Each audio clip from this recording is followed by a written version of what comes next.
Angkatan 7 Kabupaten Sumeneb.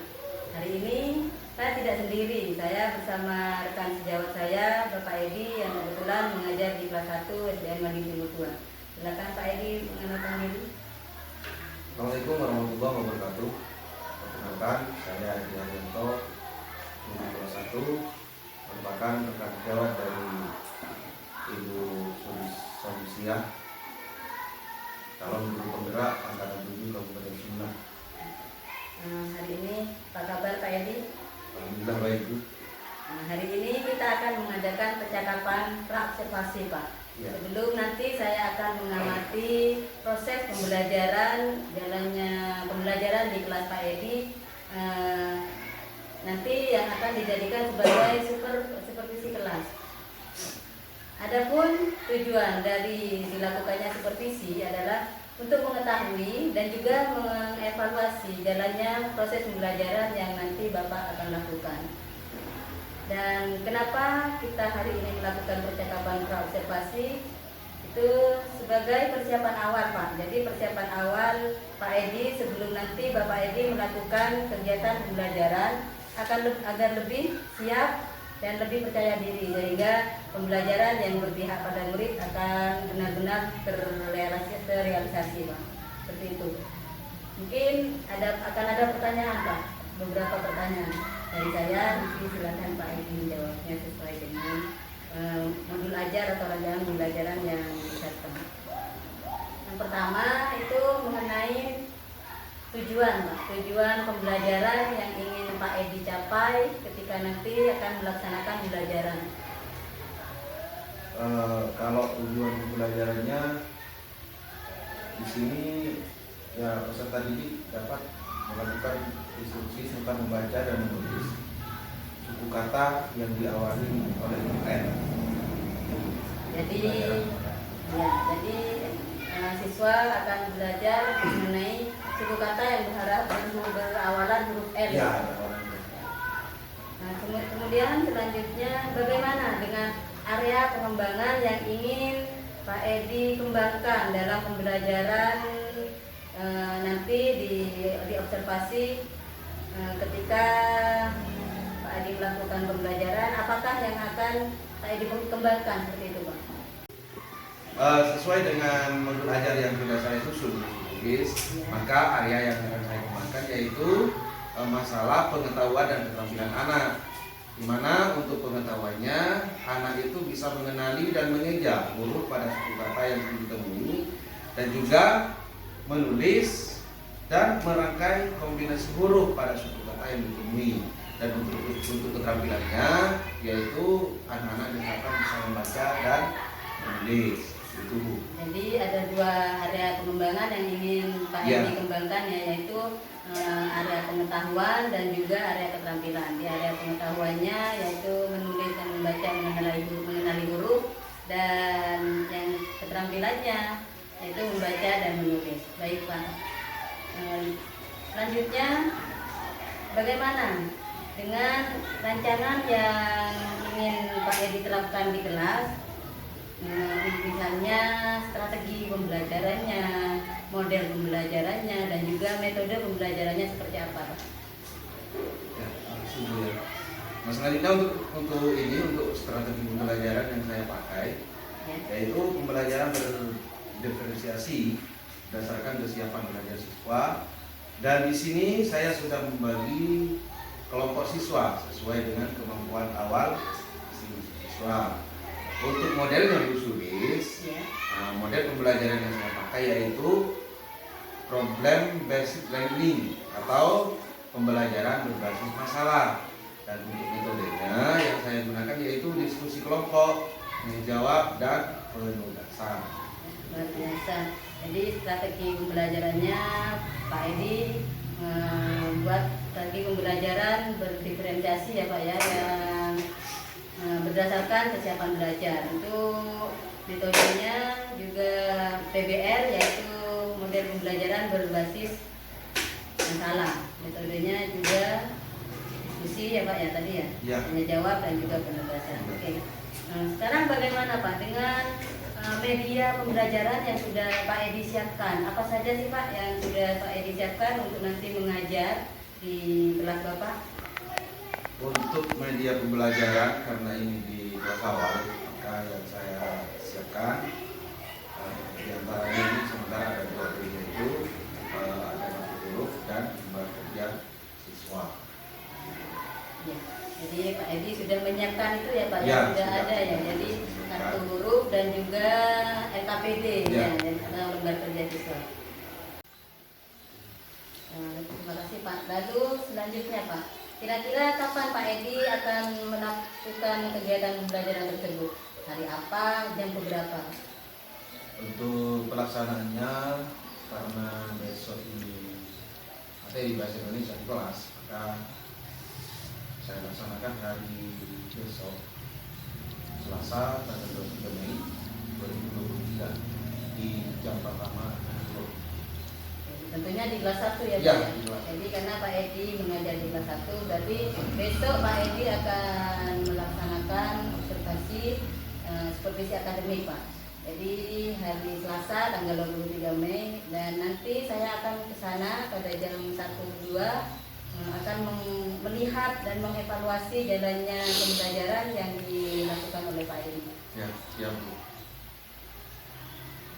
Baiklah, nanti setelah Bapak lakukan kegiatan observasi di dalam kelas, kita akan melakukan percakapan lagi Pak. Jadi percakapan pasca observasi yang nanti akan didampingi oleh pengajar praktik saya. Nanti kita akan berbincang kembali, bercakap-cakap kembali dengan di fase atau di tahapan pasca observasi yang akan didampingi oleh pengajar praktik. Sebelum kita akhiri Pak, apa sih yang Pak Edi dapatkan dari hasil percakapan pra observasi ini Pak? Seperti apa yang Pak Edi dapatkan?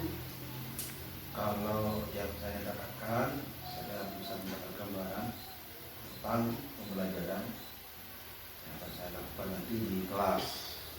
Kedua, itu apa ya? Saya sangat senang Ibu bisa sharing dengan Ibu Samsia selaku calon guru penggerak angkatan 7 Kabupaten Sumeneb, sehingga apa ya, saya benar-benar dapat menyiapkan rencana pembelajaran yang benar-benar berpihak kepada siswa. Ya, terima kasih Pak atas refleksinya atau umpan baliknya.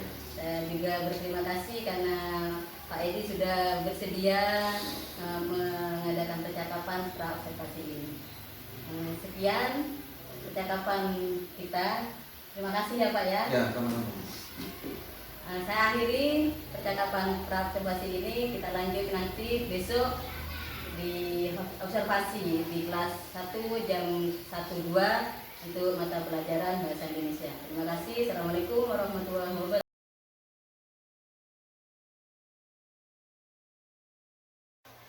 Assalamualaikum warahmatullahi wabarakatuh.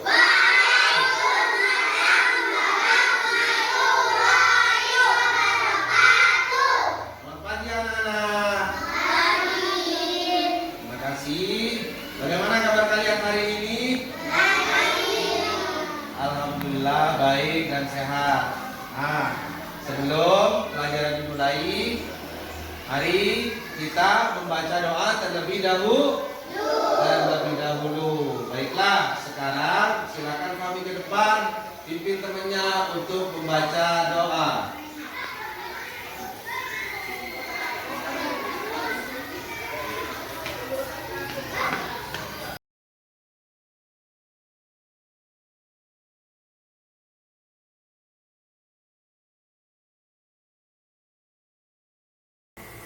Assalamualaikum Pak Edi. Salam Sulis. Hari ini kita akan mengadakan percakapan pasca observasi yang kemarin sudah Pak Edi melaksanakan observasi kelas ya, supervisi akademik di kelas 1 untuk mata pelajaran bahasa Indonesia. Sekarang hari ini kita bersama dengan pengajar praktik saya, Bapak Samsul Arifin.